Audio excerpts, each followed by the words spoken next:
कि नीचे दिए गए कथन सत्य है या असत्य है, कारण के साथ अपने उत्तर दीजिए। जिसमें पहला क्वेश्चन है कि प्रत्येक अपरिमेय संख्या एक वास्तविक संख्या होता है। तो अपरिमेय संख्या का मतलब होता है अपरिमेय संख्या का मतलब जिसे हम हर वंश के रूप में नहीं लिख सकते हैं, जैसे √5, √6, इस प्रकार से आधी संख्या हो सकती है। √7, 0.8, इस प्रकार से मतलब जितनी भी संख्या है अपरिमेय संख्या है। लेकिन वास्तविक संख्या जो होते हैं,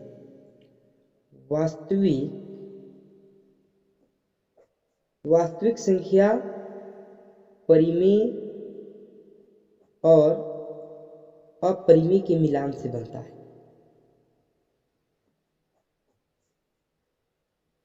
दोनों अपरिमेय और परिमेय संख्या के मिलाने से वास्तविक संख्या बनता है। तो ये आंसर होगा हाँ, क्योंकि वास्तविक संख्या में अपरिमेय भी आता है, परिमेय भी आता है। तो वास्तविक संख्या के अंतर्गत सभी अपरिमेय संख्या आ सकता है, इसलिए सभी अपरिमेय वास्तविक संख्या होगा। चलिए हम लोग चलते हैं अब दूसरा क्वेश्चन में।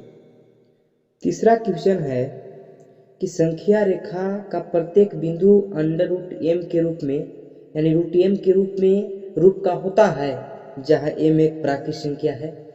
तो देखिए इसका आंसर होगा नहीं, क्योंकि संख्या रेखा जो होता है इसमें 0 भी होता है, 1 होता है, 2 होता है, 3 होता है, आदि डॉट डॉट अनंत तक जाता है। इधर जो लेफ्ट साइड में होते हैं वो माइनस में होते हैं।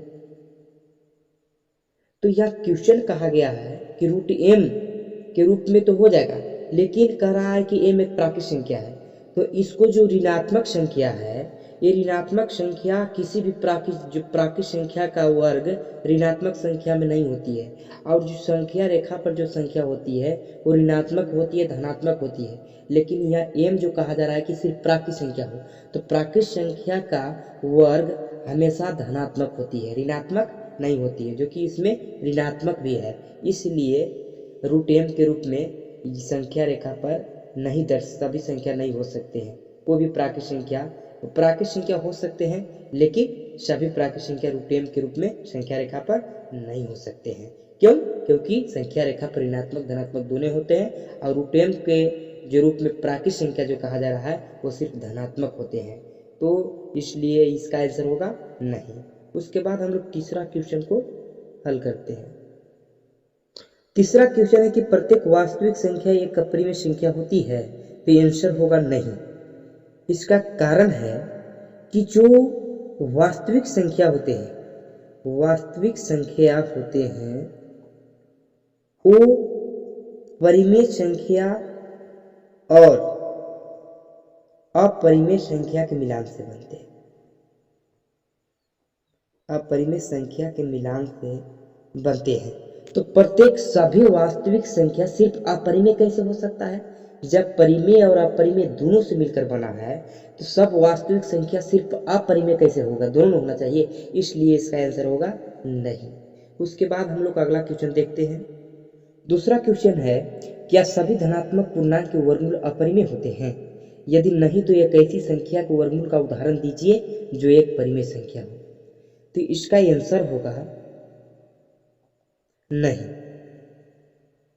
क्योंकि √4 का वर्गमूल 2 होता है, जो एक परिमेय संख्या है। √9 इसका वर्गमूल 3 होता है। √25 इसका वर्गमूल 5 होता है। तो सब धनात्मक संख्या है, तो सभी धनात्मक पूर्णांक वर्गमूल अपरिमेय नहीं होते हैं। इसका आंसर होगा नहीं। उसके बाद हम लोग देखते हैं अब अगला क्वेश्चन। तीसरा क्वेश्चन है, दिखाइए कि संख्या रेखा पर √5 को किस प्रकार निरूपित किया जा सकता है।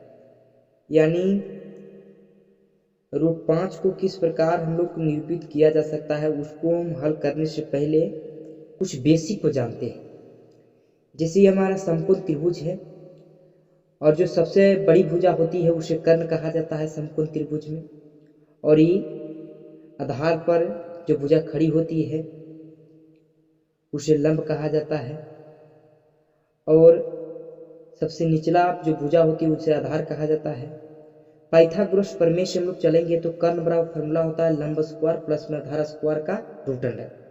तो इस प्रकार से हम इस जो सवाल है √5 को दर्शाना है संख्या रेखा पर, इसके इस बेसिक के द्वारा हम इस पर आसानी से दर्शा सकते हैं।